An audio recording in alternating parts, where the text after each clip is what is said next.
My dear students, doctor James Tyler Kent രചിച്ച lectures on homoeopathic materia medica എന്ന പുസ്തകത്തെ ആധാരമാക്കിയുള്ള ഈ പ്രോഗ്രാമിലേക്ക് നിങ്ങൾക്കേവർക്കും വീണ്ടും സ്വാഗതം.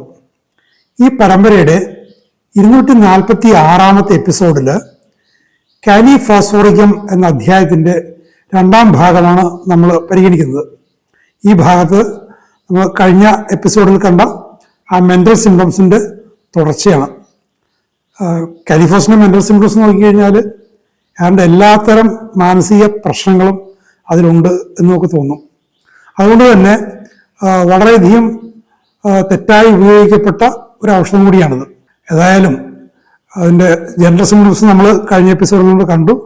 ജനറൽ സിംറ്റംസ് യോജിക്കുകയാണെങ്കിൽ മാത്രമാണ് ശരിയായ രീതിയിൽ അതുകൊണ്ട് ഹീലിംഗ് ലഭിക്കുകയുള്ളൂ. ആ സിംറ്റംസ് നമുക്ക് പരിശോധിക്കാം. He's easily frightened which increases his many nervous and mental symptoms. അയാൾ വളരെ പെട്ടെന്ന് ഭയപ്പെട്ടു പോകുന്നു. ഈ പെട്ടെന്നുള്ള ഭയപ്പെട്ടതിൽ നിന്നും അയാളുടെ മാനസികമായിട്ടുള്ളതും നാഡീസംബന്ധമായിട്ടുള്ള അയാളുടെ എല്ലാ പ്രശ്നങ്ങളും തന്നെ വർദ്ധിക്കുകയും ചെയ്യും. പെട്ടെന്ന് ഭയപ്പെടുന്ന ഒരു കാഴ്ച കണ്ടിട്ടാകാം, അല്ലെങ്കിൽ ഒരു ശബ്ദം കേട്ടിട്ടാകാം, ഒരു സംഭവം അറിഞ്ഞിട്ടാകാം, ഒരു സമചിത്തതയോടെ ഒരു സാഹചര്യത്തെ നേരിടാനുള്ള ഒരു കഴിവില്ലായ്മ, പെട്ടെന്ന് ഭയപ്പെട്ടു പോകുന്നു. Weak memory, forgetful. ഇത് ഇറ്റാലിക്സിലാണ് കൊടുത്തിരിക്കുന്നത്. ഓർമ്മശക്തി വളരെ ക്ഷീണിച്ചതാണ്, പെട്ടെന്ന് മറന്നു പോകുന്നു. രണ്ടും പരസ്പരം ബന്ധപ്പെട്ടതാണ്. ഓർമ്മശക്തി കുറവായതുകൊണ്ട് മറന്നു പോകുന്നു. Cannot recall words. കാലിഫോസിൻ്റെ ഒരു സവിശേഷതയാണ് ഈ മെമ്മറിയോട് ബന്ധപ്പെട്ട് വാക്കുകൾ മറന്നു പോകുന്നു. ഹോം സിക്നെസ്, കടുത്ത ഗൃഹാതുരത്വം. Effects of grief and prolonged sorrow. ദുഃഖവും സങ്കടവും, നീണ്ടു നിൽക്കുന്ന ദുഃഖം, സങ്കടം, അതിൻ്റെ ഫലങ്ങൾ. നമ്മൾ ഈ മെൻ്റൽ സിംറ്റംസ് നോക്കുമ്പോൾ ഞാൻ നേരത്തെ പറഞ്ഞിട്ടുള്ളതാണ്, ഒത്തിരി വാക്കുകളുണ്ടാവും, അതിന് പഴയതും പുതിയതായിട്ടുള്ള അർത്ഥങ്ങളുണ്ടാവും. ഇപ്പോൾ പഴയ ലിറ്ററേച്ചറാണ് വായിക്കുന്നതെങ്കിൽ, ഇപ്പോൾ കെൻറ്റിൻ്റെ റിപ്പർട്ടറി, മെറ്റീരിയ മെഡിക്ക, അതുപോലെ പഴയ ബോറിക്കിൻ്റെ മറ്റൊക്കെ പഴയ ടെക്സ്റ്റാണ് വായിക്കുന്നതെങ്കിൽ അതിൻ്റെ ഈ വാക്കുകളുടെ പഴയ അർത്ഥം, പലപ്പോഴും ഈ മാനസിക പ്രശ്നങ്ങളോട് ബന്ധപ്പെട്ട വാക്കുകളുടെ അർത്ഥങ്ങൾ മാറിപ്പോയിട്ടുണ്ട്. അല്ലെങ്കിൽ പുതിയ വാക്കുകളാണ് ഇപ്പോൾ പ്രയോഗിക്കുന്നത്. പഴയ ഒരു അർത്ഥത്തിൽ പുതിയ വാക്കുകളാണ് ഇപ്പോൾ പ്രയോഗിക്കുന്നത്. അപ്പോൾ നമ്മൾ അർത്ഥം തിരയുമ്പോൾ അതിൻ്റെ പഴയ അർത്ഥം മനസ്സിലാക്കണം. കൃത്യമായിട്ട് സൂക്ഷ്മമായിട്ടുള്ള വ്യത്യാസങ്ങൾ മനസ്സിലാക്കി എഴുതണം. ഞാനൊക്കെ റിപ്പർട്ടറി ഞാൻ വാങ്ങിയ സമയത്ത് 88 മറ്റുമാണ് വാങ്ങിയ സമയത്ത് ആദ്യം ചെയ്തത് ഈ മെൻ്റൽ സിംറ്റംസിൻ്റെ ധാരാളത്തെ കണ്ടിട്ട് എൻ്റെ കയ്യിലുള്ളൊരു ഓക്സ്ഫോർഡിൻ്റെ ഒരു വളരെ പഴയ ഒരു ഇംഗ്ലീഷ് ഡിക്ഷണറി ഉണ്ട്, പിന്നെ ഒരു ഇംഗ്ലീഷ് മലയാളം ഡിക്ഷണറി. രണ്ടും വളരെ പഴയതാണ്, വളരെ ഒഥൻറ്റിക്കാണ്. ഈ രണ്ടും വെച്ചുകൊണ്ട് സംശയമുള്ള വാക്കുകളുടെ എല്ലാം അർത്ഥം ആ പുസ്തകത്തിൽ എഴുതി വെച്ചു, ആ റൂബ്രിക്സിൻ്റെ. അത് ശരിക്കും മനസ്സിലാക്കിയില്ലെങ്കിൽ മാറിപ്പോവും, ചെറിയ ചെറിയ വ്യത്യാസങ്ങൾ ഉണ്ടാവുള്ളൂ. ഇവിടെയും കണ്ടില്ലേ, ഗ്രീഫും സോറോ, പ്രൊലോങ്ഡ് സോറോ, ദുഃഖം, സോറോ ദുഃഖം, നീണ്ടു നിൽക്കുന്ന ദുഃഖം, സങ്കടം, ഗ്രീഫ് സങ്കടം, രണ്ടും ചെറിയ വ്യത്യാസങ്ങളേ ഉള്ളൂ. പക്ഷെ ഇവർ രണ്ടും എന്ന് പറയുമ്പോൾ അത് പൂർണ്ണമായിട്ട് കവർ ചെയ്യുന്നുണ്ട്. ഈ പ്രൊലോങ്ഡ് സോറോ എന്നുള്ളത് ഞാനൊരു സന്ദർഭത്തിൽ എന്നെ വല്ലാതെ സ്പർശിച്ചു. അതായത് 1993 ഈ സെപ്റ്റംബർ, എനിക്ക് തോന്നുന്നു സെപ്റ്റംബർ 30 തോന്നുന്നു, മഹാരാഷ്ട്രയിൽ ലത്തൂരിൽ ഭൂമിയിലൊക്കെ ഉണ്ടായി. ആർമിക്കയെ കുറിച്ച് പറഞ്ഞപ്പോൾ ആ ഒരു സംഭവം ഞാൻ നിങ്ങളോട് പറഞ്ഞിട്ടുണ്ടെന്ന് തോന്നുന്നു. ഏതാണ്ട് 10,000-ലധികം പേര് മരിച്ചു, 30,000 പേര് പരിക്ക് പറ്റി, ക്യാമ്പുകളിലായി, ഗ്രാമങ്ങൾ അപ്പാടെ നശിച്ചുപോയി. ഞാൻ ജേർണലിസം പഠിക്കുന്ന സമയമാണ്. പിറ്റേ ദിവസം വാർത്ത കണ്ട ഉടനെ തന്നെ ഞാൻ ബാബുചേട്ടനത്ത് പോയി ചെന്നു. ബാബുചേട്ടനപ്പോൾ ഈ ഇന്ത്യയിലെ ഒട്ടുമിക്ക വിഭാഗങ്ങളിലും ജോലി ചെയ്തിട്ടുള്ള ആളാണ്. ആൾക്ക് ആ സ്ഥലം അറിയാം. അവിടെയൊക്കെ മിലിറ്ററി ബേസിസുമായിട്ട് ബന്ധമുണ്ട്. ഡിഫൻസ് അക്കൗണ്ട്സിലായിരുന്നു ബാബുചേട്ടൻ. നമുക്കൊന്ന് പോയാലോ, കുറച്ച് സർജിക്കൽ റെമഡീസുമായിട്ട് നമുക്കൊന്ന് പോയാലോ എന്ന് ഞാൻ അഭിപ്രായം പറഞ്ഞു. ബാബുചേട്ടനെ സമ്മതിച്ചു. ഞങ്ങൾ ഒരു 2-3 ദിവസം കൊണ്ട് ഞങ്ങൾ പോകാൻ തയ്യാറായി. അപ്പോൾ ആ ദിവസങ്ങൾ ഞങ്ങൾ ഈ പോകുന്ന കാര്യം, അവിടെ ഒരു ലൈബ്രറി ഉണ്ട് ബാബുചേട്ടൻ്റെ വീടിനടുത്ത്, വളരെ ആക്റ്റീവായിട്ടുള്ള ലൈബ്രറിയാണ്. ഞങ്ങൾക്ക് അതൊരു മെമ്പേഴ്സായിരുന്നു. അപ്പോൾ അവരോട് ഞങ്ങൾ പറഞ്ഞപ്പോൾ അവർക്കൂടെ താല്പര്യമായി. പറഞ്ഞു കുറച്ച് വസ്ത്രങ്ങളും മറ്റുമൊക്കെ, മറ്റ് സാമഗ്രികളും, ടിൻ ഫുഡ് അങ്ങനെയുള്ള സാധനങ്ങളൊക്കെ ഞങ്ങൾ കളക്ട് ചെയ്തിട്ട് ഞങ്ങൾ തരാം, ഞങ്ങൾ ട്രെയിനിൽ പാഴ്സായിട്ട് അയക്കാം, നമ്മൾ അവിടെ ചെന്നിട്ട് കളക്ട് ചെയ്താൽ മതി. അങ്ങനെ അത് നല്ല കാര്യമല്ലോ. അപ്പോൾ അവരുടെ കൂടെ ഈ കളക്ഷന് പോയ ഉടനെ ഞാനും ഒരു ഗ്രൂപ്പിൻ്റെ കൂടെ പോയി. ഒരു വീട്ടിൽ ഒരു സ്ത്രീ, കണ്ടാൽ തന്നെ ഇങ്ങനെ സങ്കടം പിടിച്ച സ്ത്രീയാണ്. അവരുടെ ഭർത്താവിൻ്റെ അമ്മയുണ്ട്, ഭർത്താവ് ജോലിക്ക് പോയിരിക്കുകയായിരുന്നു, ഒരു കുട്ടി ക്ലാസ്സിൽ പോയിരിക്കുക.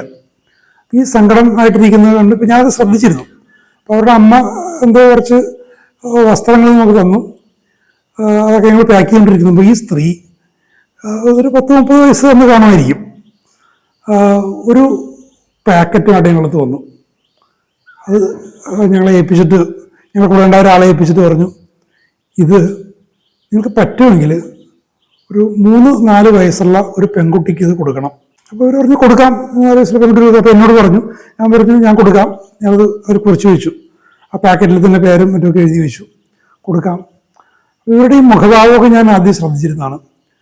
ചോദിച്ചു എന്താണ് എന്താണെന്നിങ്ങനെ ചോദിച്ചു. അവരാദ്യമൊന്നും പറഞ്ഞില്ല. പിന്നെ ഞാനിങ്ങനെ അവരുടെ അടുപ്പത്ത് ഓടി ചേച്ചി എന്നൊക്കെ വിളിച്ചിങ്ങനെ സംസാരിച്ച് കഴിഞ്ഞപ്പോൾ അവർ പറഞ്ഞു, അവരാദ്യം അവരുടെ അമ്മായിയമ്മയാണ് പറഞ്ഞത്, ഭർത്താവിൻ്റെ അമ്മ. ഞങ്ങളുടെ കുട്ടി മരിച്ചു, ആ കുട്ടിയുടെ ഉടുപ്പായിരിക്കും. അതെ, ഉടുപ്പാണ്. ഒരു ഉടുപ്പും ആ കുട്ടിക്ക് ഏറ്റവും പ്രിയപ്പെട്ട ഉടുപ്പ്, എപ്പോഴും എടുത്തിടണമെന്ന് പറഞ്ഞിരുന്ന ഒരു ഉടുപ്പും ആ കുട്ടിക്ക് പ്രിയപ്പെട്ട ഒരു കളിപ്പാട്ടം, ഒരു പാവക്കുട്ടി, ഇത് രണ്ടുമാണ് ആ പാക്കറ്റിലുണ്ടായിരുന്നത്. ഇത് ആ പ്രായമുള്ള കുട്ടിക്ക് കൊടുക്കാം. അവരൊന്നുകൂടി പറഞ്ഞു, പറ്റുമെങ്കിൽ എൻ്റെ മേൽവിലാസം അവർക്കൊന്ന് കൊടുത്തിട്ട് ഒരു കത്ത് എഴുതാൻ പറയണം. പിന്നെ ഒരു ഫോട്ടോ, ഇത് ഉപയോഗിക്കുന്ന കുട്ടിയുടെ ഫോട്ടോ കിട്ടുമെങ്കിൽ അതൊന്ന് എനിക്ക് തരാൻ പറയണം. അപ്പം ഞാൻ പറഞ്ഞത് ഞാൻ തരാം. അപ്പോൾ അവർ പറയുമ്പോൾ തന്നെ അവർ കരഞ്ഞു പോകുന്നുണ്ട്, കരഞ്ഞുകൊണ്ടാണ് പറയുന്നത്. ഞങ്ങളൊക്കെ അവരെ ആശ്വസിപ്പിച്ചു. അപ്പോൾ ഞാൻ ചോദിച്ചു, കുട്ടി നിങ്ങളുടെ മകള് മരിച്ചിട്ട് എത്ര നാളായി? 3 വർഷം കഴിഞ്ഞു മരിച്ചിട്ട്. 3 വർഷം കഴിഞ്ഞിട്ടും അവരുടെ ദുഃഖം മാറിയിട്ടില്ല. അവർക്ക് മറ്റൊരു കുട്ടി ഉണ്ട് താനും, വീട്ടിലൊക്കെ കണ്ടിട്ട് ശാന്തമായ ഒരു വീട്. അപ്പോൾ എനിക്ക് തോന്നിയത് ഒരു ചികിത്സ വേണ്ടുന്നൊരു കേസാണ്. അപ്പോൾ ഞാൻ പറഞ്ഞു അത് കൊടുക്കാം, കൊടുത്തിട്ട് അവരുടെ ഫോട്ടോയൊക്കെ എടുക്കാം, എടുത്തിട്ട് നിങ്ങൾ മേൽവിലാസം കൊടുക്കാം, എന്നിട്ട് ഞാൻ വീണ്ടും വരാമെന്ന് പറഞ്ഞ് പോയി. ഞങ്ങൾ 2-3 ദിവസം കഴിഞ്ഞ് ഞങ്ങൾ പോയി, അവിടെ ക്യാമ്പിൽ പോയി. ഈ പാക്കറ്റ് ഞാൻ കരുതിയിരുന്നു. പല കുട്ടികൾ, ആ പ്രായത്തിലുള്ള പല കുട്ടികളുണ്ട്. അതിൽ വളരെ പരിക്കേറ്റ് ഒരു ഓർമ്മയൊക്കെ ഉള്ളൊരു കുട്ടി, ആ കുട്ടിക്ക് ഞങ്ങൾ അതിന് ആർണിക്കെ കൊടുത്തു. അതിനുശേഷം എൻ്റെ അമ്മ ഉണ്ടായിരുന്നു, മുത്തശ്ശിയൊക്കെ ഉണ്ടായിരുന്നു. എൻ്റെ അച്ഛൻ മരിച്ചു എന്ന് തോന്നുന്നു, കാണാനില്ലായിരുന്നു. അപ്പോൾ അവരുടെ അമ്മയും മുത്തശ്ശിയും ഞങ്ങൾ ഈ പാക്കറ്റ് ഏൽപ്പിച്ചു, കാര്യങ്ങളൊക്കെ പറഞ്ഞു. ബാബുചേട്ടന് ഹിന്ദിയിലും മറാഠിയൊക്കെ അറിയാം, മറാഠിയിലൊക്കെ അവരോട് കാര്യങ്ങളൊക്കെ പറഞ്ഞു.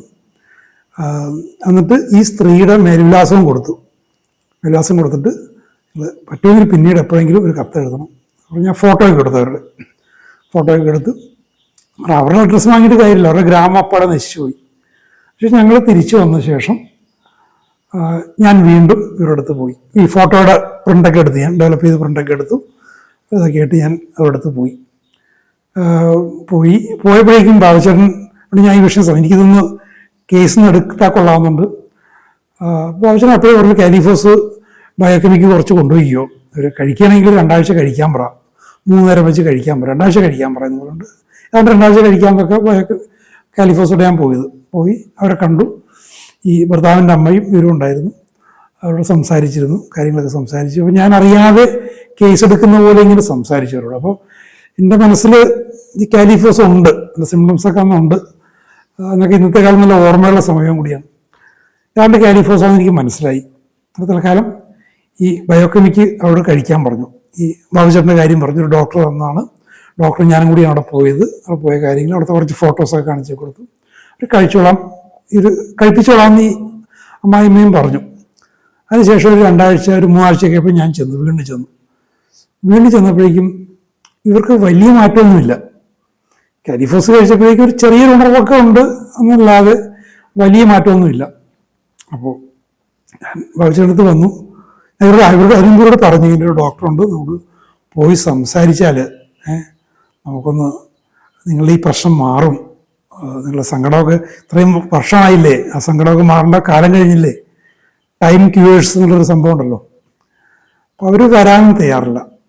ഞാൻ ഒരു പ്രാവശ്യം ഞാൻ കൊണ്ടുവന്നോട്ടെ കുഴപ്പമില്ല. അപ്പോൾ ഞാൻ പോയിട്ട് മറ്റൊരു ദിവസം ബാബുചേട്ടനായിട്ട് വന്നു. കാലിഫോസ് 200 ഒരു ഡോസ് ബാബുചേട്ടൻ എടുത്തിട്ടുണ്ടായിരുന്നു. അപ്പോൾ ജനറൽസ് ഒക്കെ ചോദിച്ചിരുന്നത് ഏതാണ്ട് കാലിഫോസിന്റെ ജനറൽസ് ആണ് ആ സ്ത്രീക്കുള്ളത്. മറ്റു ചില പർട്ടിക്കുലർ സിംറ്റംസും ഒക്കെ ഏതാണ്ട് ഉറപ്പാണ്. വന്നിട്ട് ഞങ്ങൾ ബാബുചേട്ടൻ പരിചയപ്പെട്ടു. ബാബുചേട്ടനാണെങ്കിൽ കേസ് എടുക്കുകയാണെന്ന് ഒരാൾക്കും തോന്നാത്ത രീതി വളരെ വിദഗ്ധമായിട്ട്, വളരെ സരസമായിട്ട്, വളരെ ഫ്രണ്ട്ലി ആയിട്ട് സംസാരിച്ച് കേസ് എടുക്കുന്ന ഒരാളാണ്. ഞങ്ങൾ 2 മണിക്കൂർ ആ വീട്ടിൽ ചിലവഴിച്ചു. കുറച്ച് ആഹാരമൊക്കെ കഴിച്ചിട്ടാണ് പോകുന്നത്. കേസ് എടുത്തിട്ട് ബാബുചേട്ടൻ അപ്പോഴേ പറഞ്ഞത് ടിപ്പിക്കൽ കാലിഫോസ് കേസാണ്. ഒരു ഡോസ് പറഞ്ഞു, രാത്രി കിടക്കാൻ നേരത്ത് കഴിച്ചോ എന്ന് പറഞ്ഞുകൊണ്ട് കൊടുത്തിട്ടാണ് പോകുന്നത്. മാത്രമല്ല, എന്തെങ്കിലും പ്രശ്നം ഉണ്ടായാൽ, പനിയോ വയറിളക്കം, ഇപ്പോൾ ആ സ്ത്രീക്ക് വയറിളക്കത്തിൻ്റെ പ്രശ്നമുണ്ട്. വയറിളക്കം എടുത്തു കഴിഞ്ഞാൽ കഴിക്കാൻ വേണ്ടിയിട്ട് മരുന്നുകൾ കൊടുത്തു. അതുകൊണ്ട് മാറിയില്ലെങ്കിൽ ഹോസ്പിറ്റലിലേക്ക് പോകുന്നതിന് മുമ്പ്, അല്ലെ മറ്റു മരുന്ന് കഴിക്കുന്നതിന് മുമ്പ് ഞങ്ങൾ പറയണമെന്ന് പറഞ്ഞിട്ട് ബാബുചേട്ടൻ്റെ ചേട്ടൻ്റെ വീട്ടിൽ നമ്പർ കൊടുത്തു. അപ്പോൾ എല്ലാ ദിവസവും ഉച്ചയ്ക്ക് ബാബുചേട്ടൻ ചേട്ടൻ്റെ വീട്ടിൽ പോകുമായിരുന്നു. ഞാൻ ജേർണലിസം പഠിക്കുന്ന ജേർണലിസം ഇൻസ്റ്റിറ്റ്യൂട്ടിൽ നമ്പർ കൊടുത്തു. അങ്ങനെ ഞങ്ങളത് വളരെ സീരിയസ് ആയിട്ട് എടുത്തിരുന്നു. വലിയ പ്രശ്നമൊന്നും ഉണ്ടായില്ല. അവർക്ക് വയറിളൊക്കെ വന്നു. അവർ കൊടുത്ത മരുന്ന് കൊണ്ട് തന്നെ അതൊക്കെ മാറി. പിന്നീട് ഞാൻ ഇടക്കിടക്ക് അവിടെ പോയത് ഫോളോ അപ്പ് ചെയ്യുമായിരുന്നു. ഞാൻ 5-ാം ദിവസം ചെന്നു. ഈ മരുന്ന് കൊടുത്തതിന് 5-ാം ദിവസം ചെന്നപ്പോൾ തന്നെ പ്രകടമായ മാറ്റം. അവരുടെ മുഖത്ത് തെളിച്ചമുണ്ട്. കണ്ണുകൾ കുഴിഞ്ഞിരുണ്ടിരിക്കുകയായിരുന്നു, പക്ഷേ കണ്ണുകളിൽ പ്രകാശമുണ്ട്. ഡൾ ഐസ് മാറി. മുഖത്ത് പുഞ്ചിരിയുണ്ട്. സംസാരം കുറേ കൂടി ഫ്രാങ്കായിട്ട് അവർ സംസാരിക്കുന്നു. ഞാൻ അവരോടൊന്നും ചോദിച്ചില്ല, ഈ അമ്മയോട് ചോദിച്ചു എങ്ങനെയാണെന്ന്. ഇപ്പോൾ സന്തോഷമാണോ? അവൾക്കിപ്പോൾ സന്തോഷമുണ്ട്. 3-ാം ദിവസം മുതൽ അവൾക്ക് മാറ്റം. ഈ അമ്മ അതിങ്ങനെ ശ്രദ്ധിച്ചുകൊണ്ടിരിക്കുകയായിരുന്നു. ഭർത്താവ് അത് പറഞ്ഞെന്ന് പറഞ്ഞു. സംസാരത്തിലൊക്കെ മാറ്റമുണ്ട്. പിന്നീട് ക്രമേണ ഞാൻ ഒരു 3 മാസത്തോളം ഇടക്കിടക്ക് അവിടെ പോയി സംസാരിക്കുമായിരുന്നു. അവർക്ക് നല്ല മാറ്റമുണ്ടായി. അവരുടെ ചില പ്രശ്നങ്ങളൊക്കെ തിരിച്ചു വന്നിരുന്നു. ഇടയ്ക്കൊരു പനി വന്നു, ജലദോഷം വന്നു, വയറിളക്കം പലതവണ വന്നു. എല്ലാം ഹോമിയോപ്പതിയിൽ തന്നെ മാറി. പിന്നീട് അവർ നല്ല, അവരുടെ ശരീരമൊക്കെ നല്ല മെച്ചപ്പെട്ടു, പുഷ്ടിപ്പെട്ടൊക്കെ വന്നു. ഞാൻ ഭർത്താവിൻ്റെ ദിവസമൊക്കെ പോയി കണ്ടു. അതാണ് പറയും, നിങ്ങൾക്ക് ഒരു കുട്ടി കൂടിയൊക്കെ ഉണ്ടാവണം. അവൾക്കത് താല്പര്യമില്ലായിരുന്നു. ഇപ്പോൾ അത് മാനസിക സ്ഥിതി മാറിയിട്ടുണ്ട്. ഒരു കുട്ടി കൂടിയൊക്കെ വേണം എന്നൊരു ചിന്ത വന്നിട്ടുണ്ട്. അത് സെക്ഷൽ ഇൻ്റർകോഴ്സിന് തന്നെ ആ സ്ത്രീക്ക് താല്പര്യമില്ലായിരുന്നു. അത്രയ്ക്ക് മനസ്സ് മരവിച്ചിരിക്കുകയായിരുന്നു. ഇപ്പോൾ ആ ഒരു ബന്ധത്തിലേക്ക്, ഒരു ശാരീരിക ബന്ധത്തിലേക്ക് തന്നെ അവർ വന്നു. അപ്പോൾ അങ്ങനെ നല്ലൊരു മാറ്റം ഉണ്ടായി. അപ്പോൾ ഈ ഒരു വാചകത്തിൽ നിന്നാണ് എനിക്കത് കിട്ടിയത്. എൻ്റെ മനസ്സിലും ആദ്യം വായിച്ചപ്പോഴുണ്ടായിരുന്നു, effects of grief and prolonged sorrow. A nervous hurry is noticed in action and speech. ഒരു നാഡീ സംബന്ധമായ ഒരു ഹറി, എല്ലാം തിരക്കിട്ട് ചെയ്യൽ, ഒരു അവധാനതയില്ലാതെ, ശ്രദ്ധയില്ലാതെ, വിചിന്തനമില്ലാതെ, ആലോചനയില്ലാതെ കാര്യങ്ങൾ ചെയ്യുക. പ്രവൃത്തിയിലും സംസാരത്തിലും രണ്ടിലും ഒരേപോലെയാണ്. Nervous excitement has increased until hysterical conduct is present. Hysterical conduct ഒരു മനോവിഭ്രാന്തിയുടേതായിട്ടുള്ള, ഈ ഹിസ്റ്റീരിയ എന്നുള്ള വാക്കൊക്കെ തന്നെ അതിന്റെ പഴയ ഉപയോഗമൊക്കെ മാറി. പണ്ട് ഭ്രാന്ത് എന്ന് പച്ച മലയാളത്തിൽ പറഞ്ഞുകൊണ്ടിരുന്ന വാക്കാണത് ഹിസ്റ്റീരിക്കൽ, പഴയൊരർത്ഥത്തിൽ, ഇംഗ്ലീഷിലെ തന്നെ പഴയൊരർത്ഥത്തിൽ. അപ്പോൾ ആ ഒരു ഹിസ്റ്റീരിക്കൽ ആയിട്ടുള്ള ഭ്രാന്തമായ ഒരു പ്രവൃത്തി വരുന്നത് വരെ ഈ നാഡീ സംബന്ധമായ ഉത്തേജിതാവസ്ഥ വർദ്ധിക്കും. അപ്പോൾ ഉത്തേജിതാവസ്ഥ ആദ്യം പെട്ടെന്ന് പ്രകടമല്ല, അത് വർദ്ധിച്ച് വന്ന് അവസാനം മുഴുവൻ ഭ്രാന്തിൻ്റെതായിട്ടൊരു അവസ്ഥയിലേക്ക് എത്തും. ഈ ഒരു മാറ്റം പെട്ടെന്നുള്ള മാറ്റമാണെന്നില്ല, പ്രൊലോങ്ഡ് ക്രോണിക് കേസ് ആണെങ്കിൽ സാവകാശമുള്ള മാറ്റങ്ങളാവാം. It's a great remedy for imbecility. ഇവിടെ ഇംബെസിലിറ്റി ഇറ്റാലിക്സാണ്. ഇംബെസിലിറ്റിക്കുള്ള വളരെ മഹത്തായ ഒരു ഔഷധം, ഗ്രേറ്റ് റെമഡി. ഇംബെസിലിറ്റി എന്നുള്ളതും ഇന്ന് ഉള്ളൊരു അർത്ഥത്തിലല്ല ഈ കെന്റിന്റെ കാലത്ത് ഉപയോഗിക്കുന്നത്. കെന്റിന്റെ കാലത്ത് മന്ദബുദ്ധി എന്നുള്ളൊരു അർത്ഥത്തിൽ ഉപയോഗിച്ചിരുന്ന മന്ദബുദ്ധി, അതായത് ഒരു ഏറി വന്നാൽ ഒരു 6-7 വയസ്സ് പ്രായമുള്ള ഒരു കുട്ടിയുടെ ബൗദ്ധികവും മാനസികമായിട്ടുള്ള അവസ്ഥയിലുള്ള ഒരാൾ. അതാണ് ഇംബെസിലിറ്റി. ഇംബെസിലിറ്റിക്കുള്ള ഒരു നല്ലൊരു ഔഷധമാണിത്. ഇംബെസിലിറ്റാലിസം. She's impatient and impetus. Impatience എന്ന് അറിയാമല്ലോ, ഒട്ടും ക്ഷമയില്ലാതെ അക്ഷമയോട് പെരുമാറുന്ന ആള്. ഇംപെച്ചസ് എന്ന് വെച്ചാൽ ഒരു ശ്രദ്ധയില്ലാത്ത പെരുമാറ്റം. ഈ ശ്രദ്ധ എന്ന് വെച്ചാൽ തന്നിൽ തന്നെയും ശ്രദ്ധയില്ല, മറ്റുള്ളവരിലും ശ്രദ്ധയില്ല. Indifference to surroundings. പരിസരങ്ങളോട് ഒരു ശ്രദ്ധയില്ല, അതിനോടൊരു മമതയില്ല. നമ്മുടെ പരിസരങ്ങൾക്കനുസരിച്ച് നമ്മളുടെ പ്രതികരണങ്ങൾ വ്യത്യാസം വരും. ആ പ്രതികരണങ്ങൾ ഇല്ല, സാഹചര്യത്തോട് ഇണങ്ങുന്ന പ്രതികരണമല്ല. ഇറ്റ് ജോയ്, സന്തോഷം വരുമ്പോൾ ആനന്ദം, ജോയ് ആനന്ദകരമായ ഒരു മുഹൂർത്തം, അതിനോടൊരു പ്രതികരണമില്ല. ടു ഹെയർ ഫാമിലി, സ്ത്രീയെ സംബന്ധിച്ച് പറയുന്നത് അവരുടെ കുടുംബത്തോട് ഒരു മമത കാണിക്കുന്നില്ല, ദേഷ്യമില്ല, ഇഷ്ടവുമില്ല, indifference to his business matters, തൊഴിൽ സംബന്ധമായ വ്യാപാര സംബന്ധമായ അല്ലെങ്കിൽ പഠനം പോലും ആകാം, ബിസിനസ് എന്ന് പറഞ്ഞാൽ എന്തർത്ഥമാകാം, മാറ്റേഴ്സ്, അതിനോട് indifferent. And then comes indolence and lassitude. ഈ ഇൻഡിഫറൻറ്റ് ബിഹേവിയർ അത് വർദ്ധിച്ചു വന്നിട്ട് ഇൻഡോളൻസ്, മന്ദത, മന്ദിച്ചൊരവസ്ഥ എന്ന് പറയുന്നത് മാന്ദ്യം, മാനസികമായിട്ടുള്ള മാന്ദ്യം, ലാസിറ്റ്യൂഡ്, ക്ഷീണം. ആദ്യം ഇൻഡിഫറൻസ്, ഒന്നിനോടും ശരിയായൊരു പ്രതികരണമില്ല, പിന്നെ അതൊരു മന്ദിച്ച അവസ്ഥയിലേക്ക് വരുന്നു, കടുത്ത ക്ഷീണവും തളർച്ചയും വരുന്നു. ഇൻസാനിറ്റി ഇന്ന് ഉപയോഗമില്ലാത്ത വാക്കാണ്. ഇൻസാനിറ്റി എന്നുള്ളതും പഴയ ഭ്രാന്ത്, നമ്മൾ നേരത്തെ ഹിസ്റ്റീരിയ എന്നൊക്കെ പറഞ്ഞ പോലെ ഭ്രാന്ത്. ഇന്നിപ്പോൾ സൈക്കോസിസ് എന്നുള്ള വാക്കാണ് ഇൻസാനിറ്റിക്ക് പകരമായിട്ട് ഉപയോഗിക്കുന്നത്. മെലങ്കോളിയ, വിഷാദം. Things she has sinned away her day of grace and refuses to eat. ഇത് നമ്മൾ പല ഔഷധങ്ങളും കണ്ടിട്ടുള്ളതാണ്. Sinned away her day of grace, നല്ല സമയം. ഒരു 30 വയസ്സുള്ള ആൾ, ഇപ്പോൾ ഞാൻ നേരത്തെ പറഞ്ഞ സ്ത്രീ 30 വയസ്സുള്ള ആളാണെങ്കിൽ എൻ്റെ ടീനേജ്, ആ നല്ല യൗവനം ഞാൻ വെറുതെ കളഞ്ഞു, അതിൻ്റെ കൃപ, അതിൻ്റെ നന്മ കളഞ്ഞു.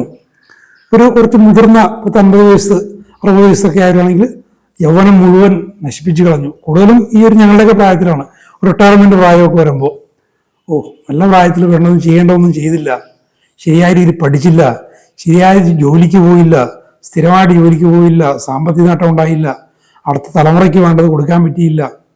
അങ്ങനെയൊക്കെയുള്ള ആ ഒരു ചിന്ത, അത് ഏറെയും കുറഞ്ഞും പലരിലും വരും. അത് എങ്കിൽ പോലും അത് വല്ലാതെ ഒരു ടോക്സിക് സ്റ്റേജിലേക്ക് വരുന്നൊരവസ്ഥയാണ്. Sinned away her day of grace and refuses to eat.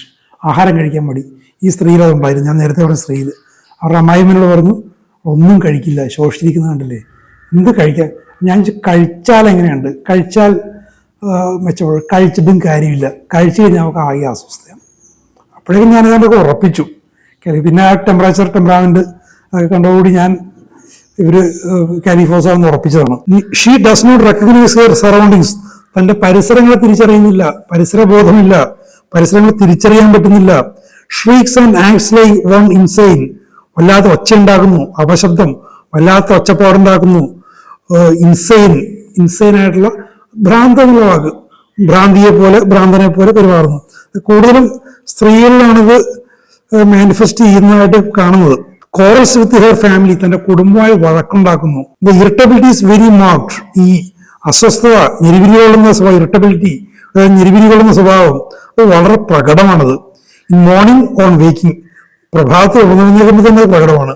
സായാഹ്നത്തിൽ, രാത്രിയിൽ, ആഫ്റ്റർ കൊയിഷൻ, ലൈംഗിക ബന്ധത്തിന് ശേഷം ഈ ഒരു സ്വഭാവം. പൊതുവെ ശാന്തത, ഒരു ആനന്ദം, ഒരു ബ്ലിസ് ഒക്കെ ഉണ്ടാകേണ്ട ഒരു സമയത്ത് ഇറിറ്റബിളായിട്ട് തീരുന്നു. ആഫ്റ്റർ കൊയിഷൻ, ഡ്യൂറിങ് ഹെഡ് ഏക്ക്, തലവേദനയുടെ സമയത്ത്, ഡ്യൂറിങ് മെൻസസ്, ആർത്തവത്തിന്റെ സമയത്ത്, വെൻ സ്പോക്കൺ ടു, നിങ്ങൾ സംസാരിക്കുമ്പോൾ, അവരോട് സംസാരിക്കുമ്പോൾ ഇറിറ്റബിൾ ആവുന്നു. On waking at any time, ഏത് സമയം ഉണർന്നു നിന്നേക്കുമ്പോൾ അവർ ഇറിറ്റബിൾ ആവുന്നു. After becoming exhausted from a diarrhoea, ഒരു വയറിളക്കം വന്നിട്ട് ആകെ തളർന്ന ആവശ്യമായിരിക്കുമ്പോഴും വല്ലാതെ ഞെരിപിരി കൊള്ളുന്നു, അസ്വസ്ഥയാവുന്നു. There is laughing and crying, ചിരിയും കരച്ചിലും. ലാമെന്റിങ് ആൻഡ് റിങ്ങിങ് ദ ഹാൻഡ്സ്. ലാമെന്റിങ്, സങ്കടം, പദം പറയുക എന്നൊക്കെ പറയില്ലേ സാധാരണ നാട്ടുഭാഷയിൽ. ഇങ്ങനെ പറഞ്ഞത് ഇപ്പോൾ ഓരോ മരിച്ചതിനെ കുറിച്ച് അല്ലെങ്കിൽ നഷ്ടപ്പെട്ടതിനെ കുറിച്ച് ചിലപ്പോൾ സങ്കല്പിക്കുക, അതിനെക്കുറിച്ച് ഇങ്ങനെ പറഞ്ഞ് കരഞ്ഞുകൊണ്ടിരിക്കുക. ലാമെന്റിങ്. റിങ്ങിങ് ദ ഹാൻഡ്സ്, കൈകളിങ്ങനെ ഞെരിച്ചുകൊണ്ടിരിക്കുക, ചൊട്ടടിച്ചുകൊണ്ടിരിക്കുക, കൈകളിങ്ങനെ തിരിച്ചുകൊണ്ടിരിക്കുക. പൊതുവെ മനസ്സ് അസ്വസ്ഥമാകുമ്പോൾ പലരും പ്രകടിപ്പിക്കുന്നതാണ്. കാല് ആട്ടിക്കൊണ്ടിരിക്കുക, കൈ പിരിക്കുക, അങ്ങനെയൊക്കെ അനിയന്ത്രിതമായ ചലനങ്ങൾ, കണ്ണ് ചിമ്മുക ഉണ്ടാവാറുണ്ട്. ഈ റിങ്ങിങ് ഓഫ് ഹാൻഡ്സ് അങ്ങനെ വരുന്നത്. ഇത് വായിച്ചപ്പോഴും എനിക്കൊരു സംഭവം ഓർമ്മ വന്നു. അത് നമുക്കൊന്നും ചെയ്യാൻ പറ്റാതെ കഴിഞ്ഞു പോയൊരു സംഭവമായിരുന്നു. എൻ്റെ അയൽവക്കത്ത് ഒരു കുടുംബം ഉണ്ടായിരുന്നു. ആ കുടുംബത്തിൽ അംഗങ്ങളുടെ മക്കളിൽ ഏറ്റവും ഇളയാൾക്കൊഴികെ ബാക്കി എല്ലാവർക്കും പലതരത്തിലുള്ള മാനസിക പ്രശ്നം ഉണ്ടായിരുന്നു. ഏറ്റവും മൂത്ത ആള് എൻ്റെയൊക്കെ ഞാൻ സ്കൂളിൽ പഠിക്കുമ്പോൾ തന്നെ ആൾ മരിച്ചുപോയി. എൻ്റെ ഓർമ്മയിൽ ആളെ ചങ്ങലക്കിട്ടിരിക്കുക. വീടിൻ്റെ ഉമ്മറത്ത് പഴയ അരിപ്പെട്ടി ഉണ്ട്, വലിയ മരം കൊണ്ടുള്ള പെട്ടി. ആ പെട്ടിയുടെ മുകളിൽ ഇങ്ങനെ ഇരിക്കും. പെട്ടിയുടെ കാലും ഇയാളുടെ കാലുമായിട്ട് ചങ്ങല കൊണ്ട് കെട്ടിയിട്ടിരിക്കുക, അല്ല ഓടിക്കളയും. എന്നിട്ട് ഇരുന്നിട്ട് ഈ റിംഗ് ഫാൻസാണ്, ഇങ്ങനെ കൈകളിങ്ങനെ കാണിച്ചുകൊണ്ടിരിക്കും, വിരലിങ്ങനെ. ഇയാളൊരു പഠിക്കുന്ന കാലത്ത് നല്ല ബുദ്ധിമാനായിരുന്നാണ് പറയുന്നത്. കണക്കിലൊക്കെ വളരെ മിടുക്കനായിരുന്നു. പക്ഷെ ചിന്തകൾക്ക് നിയന്ത്രണമില്ലാതെ പോയതാണ്. എന്നിട്ട് ആളുകൾ പറയുന്നത് കണക്ക് കൂട്ടിക്കൊണ്ടിരിക്കുകയെന്ന് പറയുന്നത് ഇങ്ങനെ. പക്ഷെ വാസ്തവത്തിൽ ഇത് ഈ റിംഗ് ഫാൻസ് എന്നുള്ളതാണ് സംഭവം. അയാളുടെ സിംറ്റംസ് ഒന്നും അങ്ങനെ ശ്രദ്ധിച്ചിട്ടൊന്നുമില്ല. ശോഷിച്ചൊരു പ്രകടനമായിരുന്നു. കണ്ണൊക്കെ നല്ല തെളിച്ചുള്ള കണ്ണുകൾ. ഇടയ്ക്ക് അവസാന കാലത്ത് ഇയാൾക്കൊരു കുറച്ച് ശാന്തത വന്ന സമയത്ത് ഇയാളെ ഇതിൽ നിന്ന് കഴിച്ചു, ചങ്ങലന്നൊക്കെ മാറ്റി. ഒരു ദിവസം എൻ്റെ വീട്ടിൽ വന്നിരുന്നപ്പോഴേക്കും ഞാനന്ന് ബാലമാസിക എന്ന് പൂമ്പാറ്റയോ ബാലരമ അങ്ങനെ എന്തോ എൻ്റെ ഉണ്ടായിരുന്നു. ഞാൻ കൊടുത്തിട്ട് ചേട്ടാ ഒന്ന് വായിക്കുമെന്ന് പറഞ്ഞു. വായിക്കാൻ അറിയാമോ എന്നറിയാനാ. ഞാൻ നോക്കിയിട്ട് പറഞ്ഞു മറന്നുപോയെന്ന് പറഞ്ഞു. അറിയാമായിരുന്നു, മറന്നുപോയെന്ന് പറഞ്ഞു. അപ്പോൾ അത്രയിൽ കൂടുതൽ എനിക്ക് അറിയില്ല ആളെക്കുറിച്ച്. അപ്പോൾ കാലിഫോസ് ആയിരുന്നോ, പല ഔഷധങ്ങളുണ്ട് ഈ കൈകളിങ്ങനെ അസ്വസ്ഥമായിട്ടിരിക്കുന്ന പല ഔഷധങ്ങളുണ്ട്. ഒരുപക്ഷെ കാലിഫോസ് ആയിരുന്നിരിക്കാം.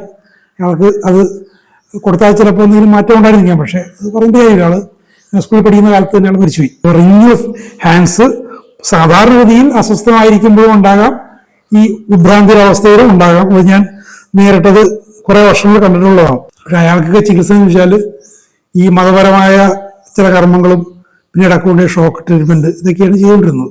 ദർ ഇസ് ലോത്തിങ് ഓഫ് ലൈഫ്, ജീവിതത്തോട് മടുപ്പ്, ജീവിതം മടുക്കും. മോർണിംഗ് ഡ്യൂറിങ് സ്ലീപ്പ്, ഉറക്കത്തിൽ പോലും ഇങ്ങനെ മോങ്ങിക്കൊണ്ടിരിക്കുന്നു, വിതുമ്പിക്കൊണ്ടിരിക്കുന്നു. ഉറക്കത്തിൽ പോലും ഇങ്ങനെ മോങ്ങുന്ന മാതിരി, വിതുമ്പുന്ന മാതിരി. ഡൾനെസ് ഓഫ് ദ സെൻസസ്, ഇത് ടൈസാണ്. എല്ലാ ഇന്ദ്രിയങ്ങളും പഞ്ചേന്ദ്രിയങ്ങളെല്ലാം മന്ദതയിലായി, ഡള്ളായി. Weakness of memory for words, വാക്കുകൾ മറന്നു പോകുന്നു. And great prostration of mind, മനസ്സ് വല്ലാതെ തളർന്നു പോകുന്നു. പ്രൊസ്ട്രേഷൻ ഓഫ് മൈൻഡ് ടാരിസാണ്, മനസ്സ് തളർന്നൊരവസ്ഥ. Sadness in morning on waking, in the evening and also day and night. അപ്പോൾ ദുഃഖം, സാഡ്നെസ് ഇറ്റാലിക്സ് ആണ്.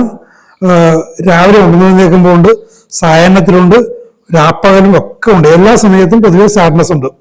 ഒബ്സ്റ്റിനേറ്റ്, മൊറോസ്, മൂഡ് ചേഞ്ചബിൾ, ഇതൊക്കെ വാക്കുകളൊക്കെ ചെറിയ വ്യത്യാസം. ഒബ്സ്റ്റിനേറ്റ് കടുംപിടുത്തം, മൊറോസ് മുഖം കറുപ്പിക്കല്, മൂഡ് ചേഞ്ചബിൾ നമ്മൾ മൂഡ് മനോഭാവങ്ങൾ മാറിക്കൊണ്ടിരിക്കുന്നു. Mistakes in speaking and writing, സംസാരത്തിലും എഴുത്തിലും ഒക്കെ തെറ്റുകൾ വരുത്തുന്നു. In many cases create a mild mental state was noticed.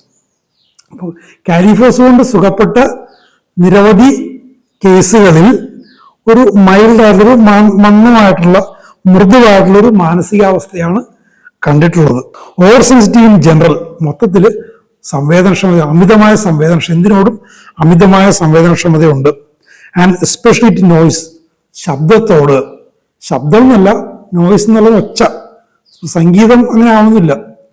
Noise എന്നുള്ള വാക്കിന് ശരിയായ അർത്ഥം ശല്യം ഉണ്ടാക്കുന്ന ഒച്ച എന്നുള്ളതാണ്. റെസ്റ്റ്ലെസ്നെസ് ഡ്യൂറിങ് മെൻസസ്, ആർത്തവ സമയത്ത് അസ്വസ്ഥത. The numerous case of nervous frustration from mental work, prolonged anxiety, much sorrow and sexual excesses and vices are likely to recover this remedy. ഉണ്ടോ, ഈ ഔഷധം ആവശ്യം ഉണ്ടായേക്കാൻ, ലൈക്ലി നിർബന്ധമൊന്നുമില്ല, ആവശ്യം ഉണ്ടായേക്കാൻ. എങ്ങനെയാണ്? നിരവധി കേസസ് നാഡീ സംബന്ധമായ ഫ്രസ്ട്രേഷൻ, ക്ഷീണിച്ച് തളർന്നൊരവസ്ഥ. എങ്ങനെയാ? മാനസികമായ അധ്വാനം കൊണ്ട് മനസ്സ് വല്ലാതെ തളർന്നുപോയ ഒരവസ്ഥ. അതിന്റെ നിരവധി കേസുകൾ വന്നിട്ടുണ്ട്. പ്രൊലോങ്ഡ് ആങ്സൈറ്റി, ഉത്കണ്ഠ, ഇങ്ങനെ നീണ്ടു നിൽക്കുന്ന ഉത്കണ്ഠ. മച്ച് സോറോ, വല്ലാത്ത ദുഃഖം. And sexual excess and vice, അമിതമായ ലൈംഗികമായ തെറ്റായ, ഇപ്പോൾ വേശ്യാവൃത്തിക്കും അല്ലെങ്കിൽ വേശ്യാസംസർഗത്തിനൊക്കെ പോകുന്ന കാര്യങ്ങൾ, vices are likely to recover this. അങ്ങനെയുള്ളവർക്കൊക്കെ ഇതൊക്കെ കൊണ്ടുണ്ടാകുന്ന ആ ഒരു ക്ഷീണിതാവസ്ഥ, അസ്വസ്ഥത, ഇതിനൊക്കെ ഈ ഔഷധം ആവശ്യമായേക്കാം. ഇൻകൊഹറന്റ് സ്പീച്ച്, പരസ്പര ബന്ധമില്ലാത്ത സംസാരം. സ്റ്റാർട്ടിങ്, പെട്ടെന്ന് ഞെട്ടുന്നു. Easily startle from fright, during sleep, from touch and from noise. അപ്പോൾ പെട്ടെന്ന് ഞെട്ടുന്നു, അത് ഇറ്റാലിക്സിലാണ്. ഭയത്തിൽ നിന്നും പെട്ടെന്ന് ഞെട്ടുന്നു, ഉറക്കത്തിൽ ഞെട്ടുന്നു, ഫ്രം ടച്ച്, സ്പർശനം കൊണ്ട് ഞെട്ടുന്നു, അതും ഇറ്റാലിക്സിലാണ്. അറിയാതെയും തൊട്ടാൽ പെട്ടെന്ന് ഞെട്ടിപ്പോവും. ആൻഡ് ഫ്രം നോയ്സ്, ഒച്ച, ഒച്ചപ്പാട് കൊണ്ട് പെട്ടെന്ന് ഞെട്ടുന്നു. ഫ്രം നോയ്സ് വിറ്റാലിസില. സ്റ്റുപ്പിഫാക്ഷൻ ആൻഡ് സസ്പീഷ്യസ്, ആ ഒരു സ്റ്റുപ്പിഡായിരിക്കുന്ന ഒരു പ്രതികരണമില്ലാത്ത മാന്യതയിലുള്ളൊരവസ്ഥ. സസ്പീഷ്യസ് ഇറ്റാലിസിലാണ്, സംശയാലു, എന്തിനും സംശയാലു. ഹീസ് ഇൻഡിസ്പോസ്ഡ് ടു ടോക്ക്, സംസാരിക്കാൻ ഒരു വിമുഖത, സംസാരിക്കാൻ താല്പര്യമില്ല. Or to be talk to, അങ്ങോട്ട് സംസാരം കേൾക്കാനും ഇഷ്ടമല്ല. Vexation brings on many complaints. Vexation എന്ന് പറയുന്നത് വല്ലാതെ അനോയ്, വല്ലാതെ പ്രയാസമായത്, വല്ലാതെ വറീഡായത്, ആ ഒരു അവസ്ഥയാണ് വെക്സേഷൻ. ബ്രിങ്സ് ഓൺ മെനി, ആ ഒരു വല്ലാതെ വറീഡായിട്ടിരിക്കുന്നൊരവസ്ഥ, ദുഃഖിതരായിരിക്കുന്നൊരവസ്ഥ, ആകെ അസ്വസ്ഥമായിരിക്കുന്ന അവസ്ഥ, അനോയിഡ് എന്ന് പറഞ്ഞാലും അയാൾക്ക് ഇഷ്ടപ്പെടുന്നില്ല. അങ്ങനത്തെ അവസ്ഥ ഉണ്ടാകുമ്പോൾ ഈ രോഗിയുടെ പല പ്രശ്നങ്ങളും പുറത്തു വരും. Weeping and weary of life. Weeping ഇറ്റാലിസിലാണ്. ജീവിതത്തോട് വിരക്തി, എപ്പോഴും സങ്കടപ്പെട്ട് വിങ്ങിക്കരഞ്ഞുകൊണ്ടിരിക്കുന്നു. ടോക്കിംഗ് ഇൻ സ്ലീപ്പ്, ഉറക്കത്തിൽ സംസാരിക്കുന്നു. വാനിഷിംഗ് ഓഫ് തോട്ട്, ചിന്തകൾ തന്നെ ഇല്ലാതായി പോകുന്നു. ചിന്താശൂന്യമായ മനസ്സ് എന്ന് പറയുന്നത്. Becomes timid and bashful. Timid ഭീരുത്വം, ഭീരു എന്ന് പറയില്ലേ, ഭീരുത്വം. ബാഷ്ഫുൾ എന്ന് പറയുന്നത് ഷൈനസ് അല്ല, ഇത് തന്നിൽ തന്നെ ഒരു ശ്രദ്ധിക്കാത്ത അവസ്ഥ. മറ്റാരെങ്കിലും തന്നെ ശ്രദ്ധിക്കുന്നത് ഇഷ്ടമല്ല. മറ്റാരെങ്കിലും തന്നെ ശ്രദ്ധിക്കുന്നതായിട്ട് കണ്ടു കഴിഞ്ഞാൽ ആളായി ലജ്ജിച്ചു പോകും. അയാൾക്ക് തന്നെ കുറിച്ച് തന്നെ ഇതില്ല, ശ്രദ്ധയില്ല, സ്വന്തം കാര്യം ശ്രദ്ധയില്ല. മറ്റുള്ളവർ തന്നെ ശ്രദ്ധിക്കുന്നത് ഇഷ്ടമല്ല. ശ്രദ്ധിച്ചു കഴിഞ്ഞാൽ ആള് ലജ്ജിച്ചു പോകും, ടിമിഡായി പോകും, ഷൈ ആൻഡ് ടിമിഡായി പോകും. അതാണ് bashful condition. Vexation brings on many complaints, വല്ലാതെ ഒരു മനപ്രയാസം. വെക്സേഷൻ വെച്ചാൽ മനപ്രയാസം, അല്ലെങ്കിൽ സങ്കടം, ദുഃഖം, വറി, ഖേദം, അങ്ങനെയൊക്കെ പ്രധാന വെക്സേഷൻ. അത് വെക്സേഷൻ കൊണ്ട് പല പ്രശ്നങ്ങളും പുറത്തു വരും. Weeping and weary of life, എപ്പോഴും സങ്കടപ്പെട്ട് കരഞ്ഞുകൊണ്ടിരിക്കുന്നു. വീപ്പിംഗ് ഇറ്റാലിസിലാണ്. എപ്പോഴും ഇങ്ങനെ സങ്കടപ്പെട്ട് കരഞ്ഞുകൊണ്ടിരിക്കുന്നു. കരയുകയല്ല, ഇങ്ങനെ വിങ്ങിക്കരയുക. വേറി ഓഫ് ലൈഫ്, ജീവിതത്തോട് വിരക്തി. ഇനി വേർട്ടിഗോ ആഫ്റ്റർനൂൺ ആൻഡ് ഈവനിങ്, ഉച്ച കഴിഞ്ഞിട്ടും സായാഹ്നത്തിൽ, രാത്രിയൊക്കെ ആകുമ്പോഴും തലകറക്കം. അൺഇറേറ്റഡ് ഇൻ ഓപ്പൺ എയർ, തുറസായ വായുവിൽ തലകറക്കത്തിന് ശമനമുണ്ട്. അഗ്രിഗേറ്റഡ് ആഫ്റ്റർ ഈറ്റിംഗ്, ഭക്ഷണം കഴിച്ചു കഴിഞ്ഞാൽ തലക്കറക്കം വർദ്ധിക്കും. With a tendency to fall forward, തലകറക്കം വരാൻ മുന്നോട്ട് വീഴാനുള്ള ഒരു പ്രവണത ഉണ്ടാകും. അഗ്രിഗേറ്റഡ് ഇൻ ലുക്കിംഗ് അപ്വേർഡ്സ്, മുകളിലേക്ക് നോക്കുമ്പോൾ തലകറക്കം വർദ്ധിക്കും. Company him to lie down, അപ്പോൾ കിടക്കണം എന്നുള്ള ചിന്ത, കിടന്നാലേ രക്ഷയുള്ളൂ, അല്ലെങ്കിൽ വീണുപോകും. അപ്പോൾ അതിന് കിടക്കാൻ നിർബന്ധിതനായി തീരും. വിത്ത് നോസിയ ആൻഡ് വിത്ത് ഹെഡ് ഏക്ക്, അപ്പോൾ ഈ ഒരു വല്ലാതെ തലകറക്കം വർദ്ധിക്കുമ്പോൾ ഓക്കാനം വരും, തലവേദന വരും. Objects turn A circle on rising up, എഴുന്നേക്കാൻ നേരത്ത് ചുറ്റും കിടന്നുണ്ട്. അതാണ് തലകറക്കം മലയാളത്തിൽ പറയുന്നത്, കിടന്ന് കറങ്ങും. വെൻ സ്റ്റാൻഡിങ്, നിൽക്കാൻ നേരത്ത് തലകറക്കമുണ്ട്. വെൻ സ്റ്റൂപ്പിംഗ്, മുന്നോട്ട് ആയാൻ നേരത്തുണ്ട്. ഓൺ ടേണിംഗ് ദ ഹെഡ്, തല തിരിക്കാൻ നേരത്തുണ്ട്. When walking in open air, തുറസായ വായുവിൽ നടക്കുമ്പോഴും തലകറക്കമുണ്ട്. തലകറക്കവും ഏതാണ്ട് സാമാന്യം ഭംഗിയായിട്ട് കവർ ചെയ്യുന്നുണ്ട്. മെന്റൽ സിംറ്റംസിൽ ഏതാണ്ട് ഒട്ടുമിക്ക മെന്റൽ സിംറ്റംസും വരുന്നുണ്ട്. പക്ഷേ വാക്കുകൾ കൃത്യമായിട്ട് അതിൻ്റെ അർത്ഥം മനസ്സിലാക്കി പ്രയോഗിക്കണം, ശരിയായ രീതിയിൽ മനസ്സിലാക്കണം. വളരെ പ്രധാനപ്പെട്ടൊരു ഔഷധമാണത്. നിരവധി മാനസിക പ്രശ്നങ്ങളെ ഇത് ശമിപ്പിക്കും. പക്ഷേ എല്ലാമാണെന്ന് വിചാരിക്കുന്നത്. ബയോകെമിക്കാണെങ്കിൽ പോലും ഞാൻ നേരത്തെ സൂചിപ്പിച്ചെന്ന് തോന്നുന്നു, ഒരു ഡിപ്രഷൻ കേസിന് പൊതുവെ കണ്ണും പൂട്ടി കാലിഫോസ് കൊടുക്കുന്ന, കാലിഫോസ് കൊണ്ട് ഒരു ഗുണവും ഉണ്ടായില്ല. അവസാനം മാക്ഫോസ് കൊടുക്കേണ്ട ഒരു സന്ദർഭം ഉണ്ടായിട്ടുണ്ട്. അപ്പോൾ പൊട്ടൻസി ആയാലും ഹോമിയോപ്പതിക്ക് ആയാലും ബയോകെമിക്കായാലും കണ്ണുടച്ച് കൊടുക്കരുത് ഒരിക്കലും. തുടർന്നുള്ള ഭാഗങ്ങൾ നമുക്ക് അടുത്ത എപ്പിസോഡുകളൊക്കെ കേൾക്കാം. അടുത്ത എപ്പിസോഡുമായിട്ട് ഒരു 10-12 ദിവസത്തെ ഒരു ഇടവേള ഉണ്ടാവും. ഞാൻ ഇന്നൊരു യാത്ര പോവുകയാണ്. ജിം കോർബറ്റിൻ്റെ ജീവയാത്ര രചനയുമായിട്ട് ബന്ധപ്പെട്ട റിസർച്ചിന് വേണ്ടിയിട്ടാണ്. മെറ്റീരിയൽസ് വളരെ കുറവാണ്. ഉത്തരാഖണ്ഡിലാണ് അദ്ദേഹത്തിൻ്റെ ജന്മനാടും കർമ്മഭൂമിയും. കഴിഞ്ഞ മെയിൽ ഞാൻ യാത്ര പോയിരുന്നു. അന്ന് പോകാൻ പറ്റാത്ത ഋഷികേശ്, രുദ്രപ്രയാഗ്, നൈനിറ്റാളിലെ അദ്ദേഹം ജനിച്ച ഗൃഹം, അദ്ദേഹത്തിൻ്റെ സമ്മർ ഹൗസ്, ഇത്തരം സ്ഥലങ്ങളിൽ പോകാൻ വേണ്ടിയുള്ള യാത്രയാണ്. ഒരു 10-12 ദിവസമേ തിരിച്ചു വരികയുള്ളൂ. തിരിച്ചു വന്ന ശേഷം ഇതിൻ്റെ 3ാം ഭാഗം മുതൽ നമുക്ക് തുടരാം. Thank you very much for watching.